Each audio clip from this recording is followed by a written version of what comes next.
शुभम करोति कल्याणम। विदर्भ देश में अमरावती नाम की एक परम पवित्र नगरी थी। उस नगरी में एक भव्य शिव जी का मंदिर था जो कि त्रिलोक में अपूर्व था। वहाँ एक समय उमा और महेश्वर तीनों लोकों में घूमते घूमते आए। आकर उस मंदिर की तरफ देखा, एक क्षण रुक गए।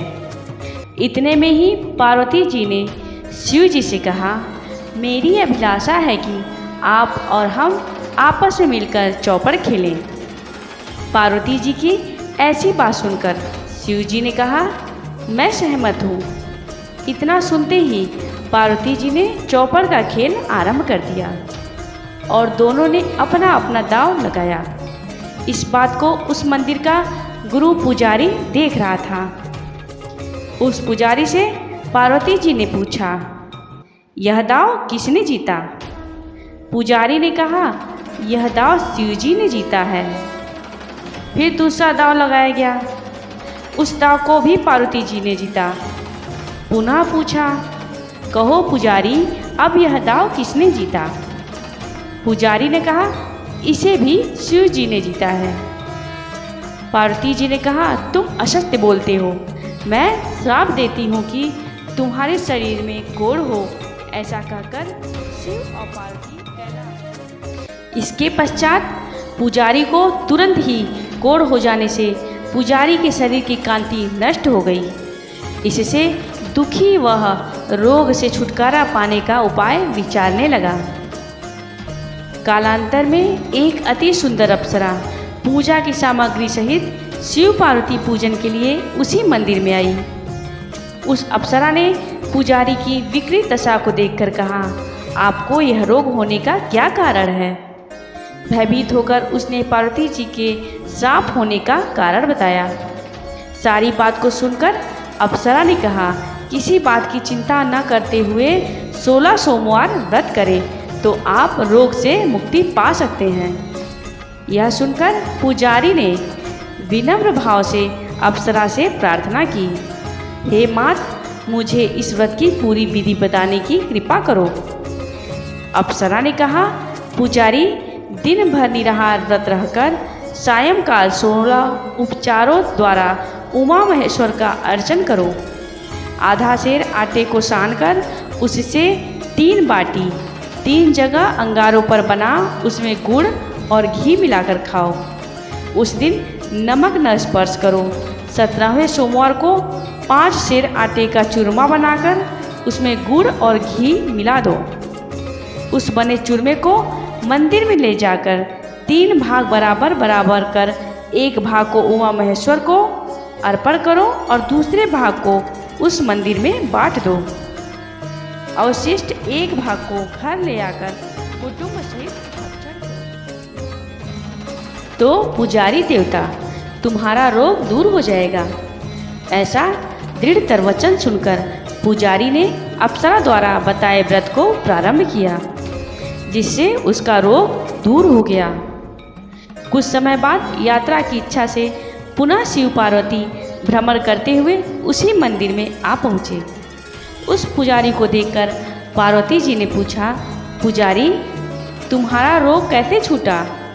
पुजारी ने कहा, उमा महेश्वर का 16 सोमवार व्रत करने से रोग दूर हो गया। पार्वती जी पुजारी से व्रत के प्रभाव को सुन आश्चर्यचकित होने लगी। इस व्रत की महिमा इतनी है तो मैं भी इसे अवश्य करूंगी, क्योंकि मेरा पुत्र मुझसे रूठकर कहीं चला गया है। पार्वती जी ने 16 सोमवार का अनुष्ठान प्रारंभ किया। उसकी समाप्ति पर स्वामी कार्तिक के मन में एकाएक विचार प्रादुर्भूत हुआ कि मैं बड़े कलश रास्ते पर हूँ। मुझे इसी समय अपनी माता के पास जाना चाहिए। ऐसा विचार कर कुछ क्षणों में वे दौड़ते हुए माता जी के समीप आ पहुँचे। पुत्र को देखते ही माता जी बड़ी प्रसन्न हुई और आनंद में मग्न हो गई। स्वामी कार्तिक ने कहा, हे मात, मेरी इच्छा आपसे मिलने की नहीं थी। मैं वन में निवास करता था। मुझे अचानक आपके दर्शन की इच्छा हुई। इसका क्या कारण है? मुझे बतलाने की कृपा करें। पार्वती जी ने कहा, हे पुत्र, मैंने ब्राह्मण द्वारा बताए हुए 16 सोमवार का व्रत विधि विधान से किया, जिस कारण तुम मेरे पास आए हो। स्वामी कार्तिक ने कहा, हे मात, इसकी संपूर्ण विधि बतलाने की दया करें, क्योंकि मुझे भी किसी कामना से व्रत करना है। हे माता, मेरा एक ब्राह्मण मित्र है, उसका बहुत दिन से पता ठिकाना नहीं है। मेरी उससे मुलाकात करने की बहुत प्रबल इच्छा है। श्री माता ने अपने पुत्र के अभिप्राय को जानकर उसे 16 सोमवार के अनुष्ठान की कार्यविधि बतलाई, जिसे सुनकर पुत्र ने सांगोपांग व्रत किया। फलतः एक दिन घूमते हुए अचानक ही सुंदर वन के रास्ते में उन्होंने अपने मित्र को देखा। उनको देखते ही मित्र ने कहा, हम दोनों का मिलन होना बड़ा ही आश्चर्यजनक मालूम होता है। इतना सुनते ही श्री शिवपुत्र ने कहा, हे मित्र, मैंने एक परम अद्भुत व्रत किया था, जिस कारण से आपके दर्शन हुए। ने कहा, हे मित्र, मुझे विवाह करने की अत्यंत उत्कंठा है। उसकी पूर्ति के लिए मैं भी इस अद्भुत व्रत को करूँगा, इसलिए उस व्रत की सांगोपांग विधि कहो। शिवपुत्र ने 16 सोमवार की संपूर्ण विधि बतला दी, जिसे सुनकर ब्राह्मण उस व्रत का श्री गणेश करता हुआ भ्रमण करने लगा। रास्ते में ही व्रत की समाप्ति पर उसने एक सुंदर नगर देखा। उसने वहाँ के नागरिकों से सुना कि इस नगर का राजा धार्मिक तथा पुण्यात्मा है। उसकी एक अत्यंत सुंदरी कन्या है। उसने स्वयंवर रचाया है। उस स्वयंवर में अनेक देशों के राजे महाराजे आए हुए हैं। यह ब्राह्मण भी अपनी कर्म की गति से उस स्वयंवर को देखने के लिए वहां पहुंच गया। वहां के राजा ने एक हाथी सुसज्जित कर उसके शुंड में एक वरमाला देकर मंडप में छोड़ दिया गया और कहा कि जिसको ये हथनी वरमाला पहना देगी, उसी से मेरी कन्या का विवाह संस्कार हो जाएगा। ऐसा कहकर उस हथनी को स्वयंवर में, जहाँ की राजा महाराजा तथा अन्य लोगों का समूह था, छोड़ दिया गया। इधर उधर घूमती हुई वह हथनी उसी ब्राह्मण के समीप आकर रुकी और उसके गले में राजा द्वारा प्रदत्त जयमाल को पहनाकर राजा के पास वापस चली गई।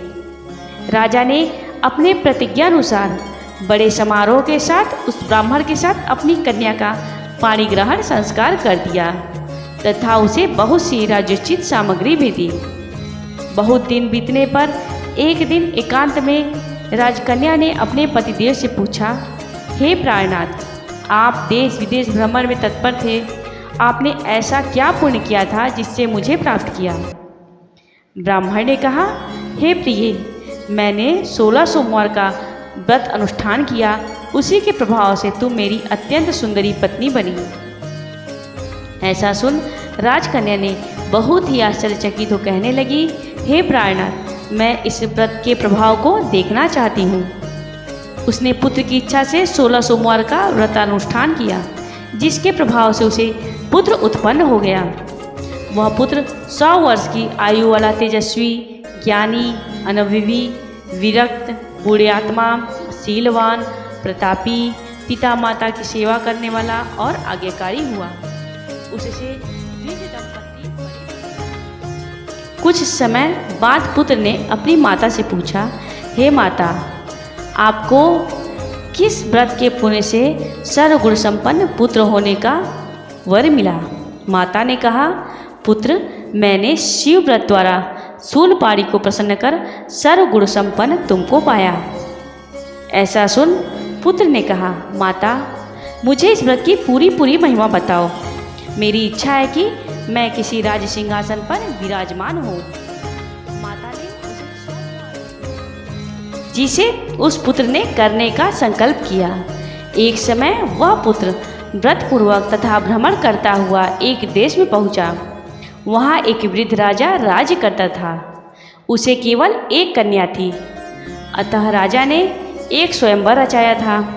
वह संयोगवश देखने के लिए वहाँ पहुँच गया। कर्म गति से उसने उसका ही वरण कर लिया। राजा ने उस ब्राह्मण से कन्या का विवाह कर तथा अपना राज्य आदि उसे अर्पण कर स्वयं वहाँ से तपस्या करने के लिए चला गया। 17वें सोमवार के दिन उसने दासी से कहा, रानी से कहो 3 जगह अंगारों पर कुल 5 सेर आटे की अलग अलग 3 बाटी बनाकर उसका चूरमा, घी और गुड़ मिलाकर शिव मंदिर में भिजवा दे। उस दासी ने जाकर रानी से सब वृतांत कहा। रानी ने कहा, राज्याधिपति होकर ये क्या 5 सेर आटे का चूरमा मंदिर में मंगवाते हैं। इसकी जगह रानी ने 500 रुपये की छोटी छोटी थैलियों में भरकर भेज दिया। शूलपाणी ने क्रोधित होकर आकाशवाणी द्वारा कहा, हे राजन, इस व्रत को तेरी पत्नी ने भंग किया, जिससे तेरा राज्य नष्ट हो जाएगा। इसका एक ही उपाय है कि अपनी पत्नी को अपने घर से निकाल दो, नहीं तो तेरा सर्वस्व नाश हो जाएगा। प्रधानमंत्री ने कहा, हे प्रभु, जिसके पिता ने राज तथा अपनी कन्या पत्नी के रूप में आपको दी, उसे निकाल देने से संसार में आपकी और हम सबकी बड़ी ही अपकीर्ति होगी। इतने में ही फिर आकाशवाणी सुनाई दी, हे राजन, यदि तुम स्त्री को घर में रखोगे तो नष्ट हो जाओगे। तदंतर राजा और मंत्री ने विचार किया कि रानी को घर से निकाल देना अति उत्तम है। ऐसा निश्चय कर उसने रानी को घर से निकाल दिया, जिससे रानी को उस रानी ने भटकते हुए एक नगर को देखा। वह उस नगर में जाकर एक अत्यंत दुर्बल वृद्धा के यहाँ रहने लगी। वहाँ उसने अत्यंत संक्षेप में अपनी आपबीती कहानी सुनाई। एक दिन वृद्धा ने कहा, ये ले, मेरा कुछ सामान है, इसको ले जाके बेच दे। इसके बदले में मैं तुझे कुछ दे दूंगी, जिससे तेरा निर्वाह होता रहेगा। ऐसा सुन रानी ने उस चीज़ को अपने सिर पर रख बेचने चली गई। अकस्मात कुछ दूर जाने पर भयंकर आंधी चली, जिससे उसके सिर का सारा सामान उड़ गया, जिसका कुछ भी खोजने पर कुछ पता नहीं चला। वह हताश होकर उस बुढ़िया के मकान में पहुंच गई।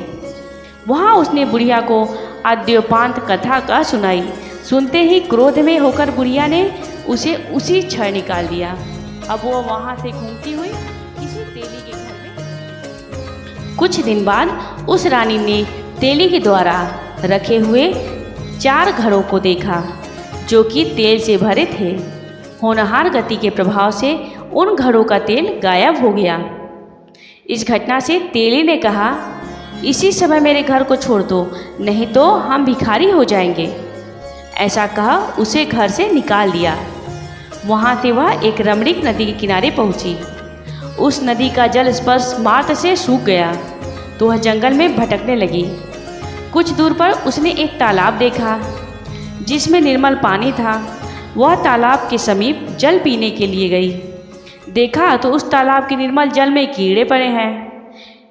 इतने दोपहर के समय गौओं को चराने वाले ग्वालों ने अपनी अपनी गौ आदि को जल पिलाने के लिए उस तालाब के समीप पहुंचकर देखा कि वह निर्मल जल वाला तालाब कीड़ों से व्याप्त हो गया। इससे वे दुखित हो अपनी अपनी गौओं को वापस ले गए। फिर एक गुसाई तालाब से जल भरने के लिए आया। उसने तालाब के स्वरूप को देखा तथा उस असहाय राजनंदिनी को देखकर कहा, तुम मेरी कन्या के समान हो। चलो मेरे आश्रम में स्वस्थ चित्त से रहना, तुमको अन्न वस्त्र की चिंता नहीं रहेगी। ऐसा सुन रानी उसके साथ उसके आश्रम में चली गई। लेकिन वह जिस जल और अन्न में हाथ लगा देती थी उसमें कीड़े पड़ जाते थे। ऐसा देख गुसाई चिंता तथा आश्चर्य करने लगा कि इसमें क्या दोष है जिससे बराबर ऐसी घटना होती रहती है। ऐसा विचार कर उस गुसाई ने एक अनुष्ठान किया, जिससे शिव जी प्रसन्न हो कहने लगे कि तुमको जो कुछ मांगना है मांगो, मैं तुम पर प्रसन्न हूँ। गोसाई ने श्री शिव जी से कहा, हे ईश्वर, इसके द्वारा कोई भी कार्य ठीक नहीं होता, साथ ही यह बड़ी दुखी भी है। इसका कारण बताने की कृपा करें। श्री शिव जी ने कहा, एक समय इसके पतिदेव ने 16 सोमवार का व्रत किया था। व्रत की समाप्ति पर 5 सेर आटे का चूरमा चढ़ाना था। उसके लिए इसके पास उसने खबर भेजी, लेकिन इसने चूरमे की जगह घमंड से 500 रुपये मेरे मंदिर में भेजे, जिससे व्रत भंग हो गया और यह इस दशा को प्राप्त हो गई। गुसाई ने कहा, हे भगवान, आप शक्तिमान और दयावान हैं, इसके दोषों को दूर करने का उपाय बतलाने की कृपा करें। श्री शिव जी ने कहा, यदि यह 16 सोमवार का सविधि व्रत करे तो इसके सारे दोष दूर हो जाएंगे और यह पूर्ववत अपने पति सहित राज्य भोगेगी। ऐसा कहकर शिव जी वहाँ से अंतर्ध्यान हो गए। इधर उस कन्या ने व्रत किया, जिसके प्रभाव से उसके पतिदेव के मन में एकाएक विचार उत्पन्न हो गया कि मैंने अकारण ही घर से पत्नी को निकाल दिया, उसकी क्या दशा होगी, उसका जीवन निर्वाह कैसे होता होगा, अब वह संसार में होगी भी कि नहीं, इत्यादि बातों पर चिंता करने लगा। साथ ही यह भी निश्चय किया कि उसका पता लगाना चाहिए। राजा ने देश देशांतर में अपने गुप्तचरों को भेजकर कहा, रानी का पता लगाकर शीघ्र ही खबर दो। उसमें से कुछ गुप्तचर उसी गुसाई के आश्रम पर पता लगाते हुए वहां पहुँचे जहां रानी रहती थी।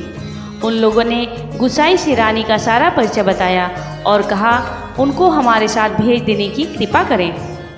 इस पर गुसाई मौन थे, उनकी बातों का कुछ भी उत्तर नहीं दिया। इससे गुप्तचरों ने जान लिया कि यह हमारे साथ नहीं भेजेंगे।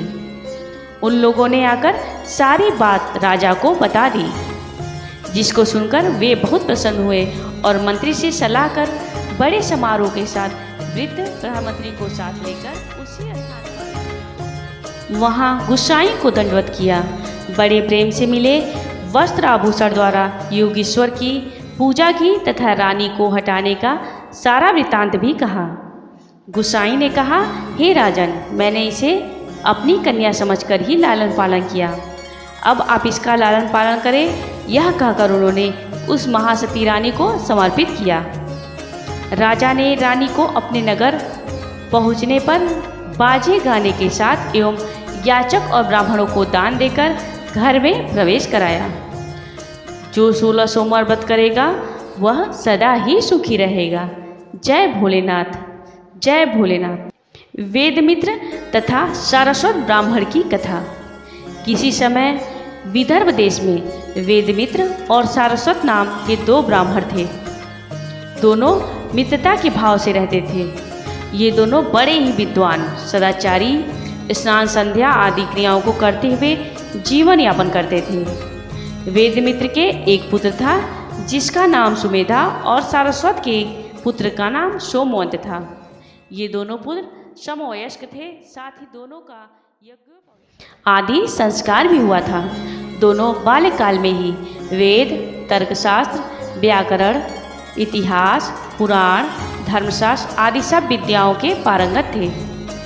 एक दिन अति प्रसन्न होकर पिताओं ने अपने पुत्रों को बुलाकर कहा, पुत्रों, तुम लोगों ने बाल्यकाल में सारी विद्या पढ़ ली है।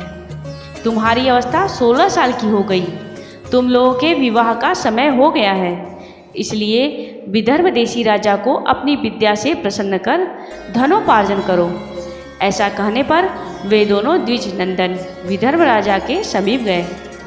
वहाँ पर अपने गुणों द्वारा राजा से कहा, हे महाराज, हम दोनों विवाह के लिए उद्योगशील हैं, हमारे पास धनाभाव है। यह सुनकर राजा हंसकर कहने लगा कि निषधराज की पत्नी सीमंतिनी नाम की सती रहती है। वह प्रति सोमवार को अंबिका के सहित महादेव जी की पूजा और वेदज्ञ सपत्निक ब्राह्मणों को भक्ति से पूजा कर बहुत धन देती है। तुम दोनों में से एक स्त्री का वेश और दूसरा उसका पति बनकर सीमंतिनी के घर जाओ, वहाँ भोजन करो और बहुत सा धन लेकर वापस आओ। राजा की ऐसी आज्ञा सुनकर वे दोनों द्विज कुमार भयभीत होकर कहने लगे, जो व्यक्ति देवताओं में, गुरु में, पिता माता और राजकुल में कुटिलता करता है वह अपने वंश सहित नष्ट हो जाता है। हम दंभ से कैसे राज दरबार में जाएं? यदि किसी प्रकार यह गुप्त कर्म जान लिया गया तो हम लोगों के जो पूर्व के शील आचार आदि गुण हैं वे नष्ट हो जाएंगे और दुनिया हमें धर्मवच्चक कहेगी और हमारी बात को कोई नहीं सुनेगा। राजा ने कहा, देवताओं की, गुरुओं की, पिता माता की और पृथ्वीपति की आज्ञा का उल्लंघन नहीं करना चाहिए। फिर द्विज कुमारों ने विचार किया कि हम राजा की प्रजा हैं, राजा की आज्ञा ही श्रेयस्कर है, वह अच्छी हो या बुरी, नहीं तो भय है। ऐसा विचार कर सारस्वत पुत्र सोमवंत ने स्त्री का रूप धारण कर वस्त्र भूषण आदि पहने, नेत्रों में अंजन लगाया, इससे उसका रूप सुंदर बन गया। तदंतर दोनों द्विजपुत्र निषद देश में गए। वहाँ से उसके घर सोमवार के दिन पहुँचने पर राजा ने सपत्नीक उसका प्रक्षालन किया, चरण धोया तथा रानी ने उपदिष्ट आसनों पर बैठाया। गंध, माला, धूप, नीराजन से अर्चन कर उन विप्रस्तों के कर्तव्यों को जानकर कुछ हंसकर गौरी महेश समझकर प्रणाम किया। फिर सुवर्ण के पात्रों में पायस, घृत सहित शक्कर, मधुयुक्त पदार्थ, मनोहर साग, शल्योदन, मोदक, मालपुआ, पूरी आदि असंख्य भक्ष भोजन, सुस्वादु सुगंधित वस्तु तथा शीतल जल आदि दिया। भोजनोपरांत तांबूल, दक्षिणा, गौ, बैल तथा रत्न आदि की माला देकर उन्हें विदा किया। कुछ दूर रास्ते में जाने पर बनावटी पत्नी अपने पुरुष भाव को भूलकर कामवश सुमेधा से कही, हे नाथ, हे विशालाक्ष, हे सर्वावय सुंदर, खड़े रहो, खड़े रहो। अपनी प्रिया को नहीं देखते हो? यह पुष्पों वाली लता, फूल आदि से युक्त वन, इसमें तुम्हारे साथ रमण करने की मेरी इच्छा है। उसके वचन को सुनकर सुमेधा विचार करने लगा, इसने यह क्या परिहास किया। इतने में ही फिर उस बाला ने कहा कि खड़े रहो, खड़े रहो, कहाँ जाते हो? मैं काम के वेग को नहीं सहन कर सकती, अतः मेरे साथ संभोग करो। मैं स्मर बाढ़ से पीड़ित चलने में असमर्थ हूँ। ऐसी अश्रुति वाणी को सुन अपनी तरफ सहसा आती देखकर विस्मित हो गया। यह कमल की तरह नेत्रों वाली, पिन्नोन्नत, पयोधरा, किशोदरी, वृहत सोड़ी, नूतन कोमल पत्रों के सदृश यह मेरा मित्र था। इसने तो स्त्री का रूप धरा था। ऐसा मन में चिंता कर कहने लगा, हे सखे, तुम वेद पुराण के ज्ञाता, ब्रह्मचारी, शांत रूप गुण से युक्त अपूर्व की तरह ज्ञात हो रहे हो और अपूर्व की तरह भाषण करते हो। फिर ऐसी वाणी क्यों बोलते हो कि मैं पुरुष नहीं हूँ, मेरा नाम सोमवती बाला है, तुम्हारे लिए रतिदायिनी हूँ। बाला ने कहा, यदि आपको संशय हो तो हे कांत, मेरे अंगों को देखो। ऐसा कहकर उसने एकांत में अपने शरीर के अंगों को दिखाया। उसके अकृत्रिम जघन स्तन से शोभित रूप को देखते ही कुछ काम पीड़ित हो और व्याकुल हो गया। फिर उस विद्वान ने यत्न से विकृत मन का स्तंभन कर मुहूर्त मात्र विस्मयान्वित हो कुछ भी नहीं कहा। फिर सोमवती ने कहा, यदि तुम्हारा संशय दूर हो गया हो तो मेरे साथ भोग करो। ये जंगल पर स्त्री के साथ संभोग करने लायक है। सुमेधा ने कहा, हम दोनों तत्व को जानते हैं, विवेक हैं और कुलोचित शास्त्रों को पढ़ा है।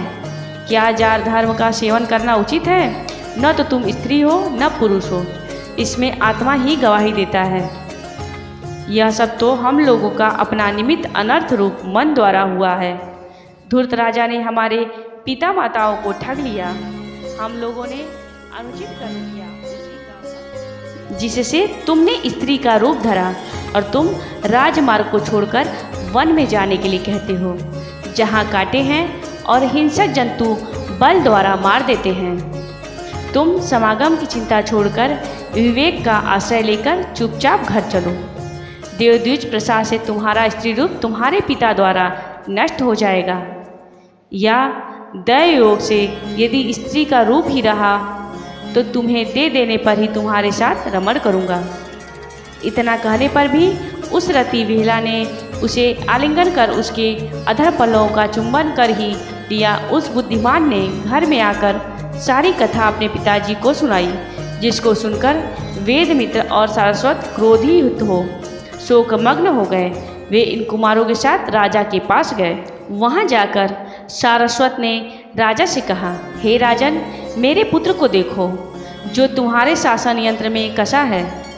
इन दोनों ने आपकी आज्ञा के वशीभूत हो जो निंदित कर्म किया उससे मेरा पुत्र उस फल को भोग रहा है, जिससे मेरे पितर निराश हो गए और पुत्र के बिना लोक भी नहीं है। शिखा, यज्ञोपवीत, अजिन, मौजी, दंड, कमंडलू और ब्रह्मर्षयोर्जित चिन्हों को छोड़कर इस दशा को प्राप्त हो गया। अब मेरी क्या गति होगी? ब्राह्मण सरस्वत की बात सुन राजा ने बड़े बड़े तेजस्वी महर्षियों को बुलाकर सारा वृतांत कहा। उन ऋषियों ने कहा, जो शिव और पार्वती के भक्त हैं उनके महात्म्य को ईश्वर भी विपरीत नहीं कर सकता। तदनंतर मुनियों में श्रेष्ठ भरद्वाज, वेदमित्र, सरस्वत, सुमेधा और सोमवान को राजा ने साथ लेकर अंबिका भवन में बड़े तीव्र नियमों से 3 दिन तक पार्वती का ध्यान किया। देवी ने भक्त पृथ्वीपति को करोड़ों चंद्रमा के सदृश प्रभावयुक्त अपना स्वरूप दिखाया। देवी ने कहा, हे राजन, मेरे भक्तों द्वारा जो कर्म किया जा चुका है उसे सैकड़ों वर्षों तक कोई भी हटा नहीं सकता। राजा ने कहा, यह ब्राह्मण एकांकी है। देवी ने कहा, मेरे प्रसाद से अन्य पुत्र उत्पन्न होगा, वह विद्या आदि गुणों से संपन्न हो दीर्घायु होगा, और सोमवती नाम वाली कन्या का पाणिग्रहण सुमेधा से करो। ऐसा कहकर देवी अंतर्ध्यान हो गई। कालांतर में देवी के प्रसाद से सारस्वत के पुत्र उत्पन्न हुआ तथा सोमवती कन्या का सुमेधा के साथ विवाह। जय भोलेनाथ, जय भोलेनाथ। राजकन्या द्वारा शिवार्चन। आर्यावर्त में चित्रवर्मा नाम का एक राजा रहता था। वह बड़ा ही धर्मात्मा था। देवता ब्राह्मणों में उसकी बड़ी निष्ठा थी। उसके अनेकों पुत्र थे। कालांतर में एक कन्या ने उसके घर में जन्म लिया। उसका जन्मपत्र कुंडली बनाने के लिए विद्वानों को बुलाया गया। उसमें एक विशिष्ट विद्वान ने जन्मपत्र देखकर कहा, हे राजन, यह जन्मपत्र जिस कन्या का है उस कन्या को सीमंतिनी नाम से जगत पुकारेगा। साथ ही यह अपने स्वामी के साथ 10,000 वर्षों तक आनंद प्राप्त करेगी और इसको 8 पुत्र होंगे। तदनंतर दूसरे विद्वान ने कहा, हे राजन, यह कन्या 14वें वर्ष में विधवा होगी। सब विद्वानों को विदा कर मन में विचारा जो भाग्य में होता है वही होगा। इधर कन्या धीरे धीरे सयानी हो गई। जब उसे संसार का अनुभव हुआ तो सखी ने विधवा होने का सारा हाल कहा। कन्या ने दुखित हो श्री याज्ञवल्क्य मुनि की पत्नी मैत्रेयी से पूछा, हे माता, मुझे सौभाग्यदायक सत्कर्म का उपदेश दीजिए। मैत्रेयी ने कहा, हे कन्या, प्रति सोमवार को शिव और पार्वती की आराधना व्रत करती रहोगी तो छोटी बड़ी सभी आपत्ति से छुटकारा होता रहेगा। ऐसा आश्वासन देकर मैत्रेयी अपने आश्रम को चली गई। इधर राजकुमारी ने भगवान शिव का अर्चन आरंभ कर दिया। कुछ काल बाद चित्रवर्मा राजा ने नल के पौत्र इंद्रसेन के पुत्र चित्रागत के साथ अपनी सीमंतिनी का विवाह कर दामाद को अपने ही यहाँ रखा। एक दिन राजकुमार चित्रागत अपने इष्ट मित्रों के साथ यमुना नदी के पार जाने के लिए नाव पर सवार हुआ। प्रारब्धवश मल्लाहों सहित नाव यमुना में डूब गई। इस दुर्घटना से बड़ा हाहाकार मच गया। इस समाचार को रानी सहित राजा चित्रवर्मा सुनकर दुखित हो यमुना नदी के तट पर जा मूर्छित हो गए। इसके पश्चात वृद्ध ज्ञानी जनों के समझाने पर वह राजा चित्रवर्मा अपने परिवार सहित नगर में आया। वहां आकर दामाद चित्रागत का और देही संस्कार किया। पतिव्रता सीमंतिनी ने अपने लिए चिता का निर्माण कराया और निर्माण कराने के बाद उसमें अपना संस्कार कराने का विचार किया, लेकिन अपने पिताश्री के समझाने पर रुक गई। किंतु मैत्रेयी द्वारा बतलाए हुए सोमवार व्रत को नहीं त्यागा। ऐसा करते उसे 3 वर्ष बीत गए। पुत्र शोक संतप्त राजा इंद्रसेन का सारा राज्य उसके भाइयों ने छीन लिया और उसे परिवार सहित जेल खाने में भेज दिया।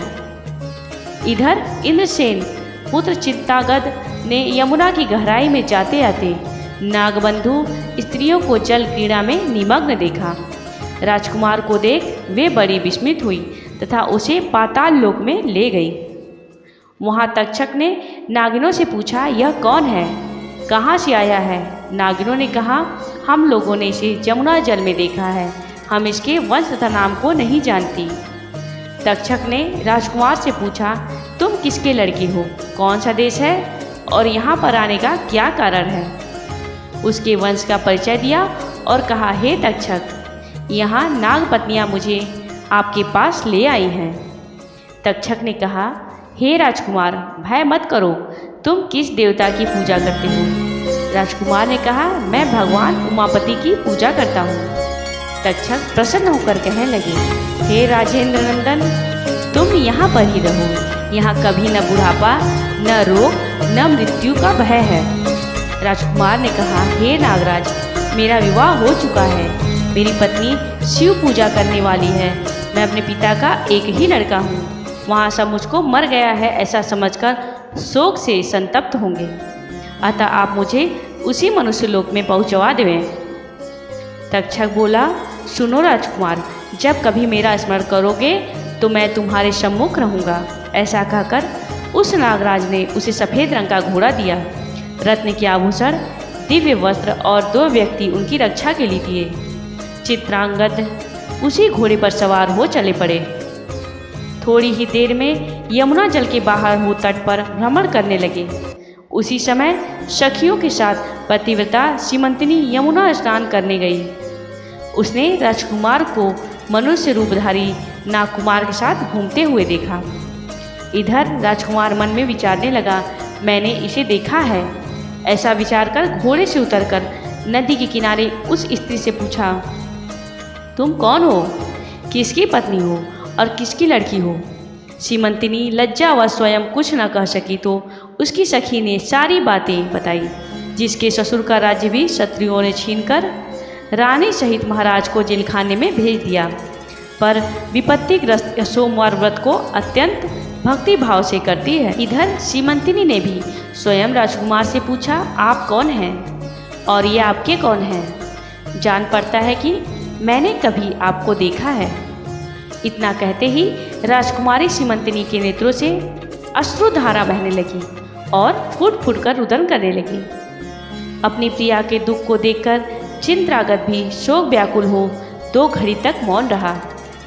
सीमंतिनी ने राजकुमार को देखकर निश्चय किया कि ये अवश्य ही मेरे पति हैं, क्योंकि स्नेह से मेरा मन खींचा जा रहा है, पर मुझ अभागिन को मृत पतिदेव का दर्शन कैसे हो सकेगा? यह स्वप्न है या भ्रम है? या ऋषि पत्नी मैत्रेयी जी ने जो मेरे से कहा था कि तुम भारी विपत्ति में भी सोमवार के व्रत को न त्यागना, हो न हो उसी का फल हो सकता है। उस समय के विद्वान में से एक उत्तम विद्वान ने मुझे 10,000 वर्षों का सौभाग्य बतलाया था। प्रतिदिन मुझे भी मंगल सूचक शुभ संकुल हो रहे थे। ईश्वर के बिना कौन जान सकता है? उमापति शिव शंकर के प्रसन्न हो जाने पर शरीरधारियों के लिए कौन सी वस्तु दुर्लभ हो सकती है? उसी समय राजकुमार चिंत्रागद ने कहा, हे भद्रे, तुम्हारे शोक संतप्त माता पिता से यह समाचार कहने घर जा रहा हूँ। तुम्हारे पति शीघ्र ही तुमसे मिलेंगे।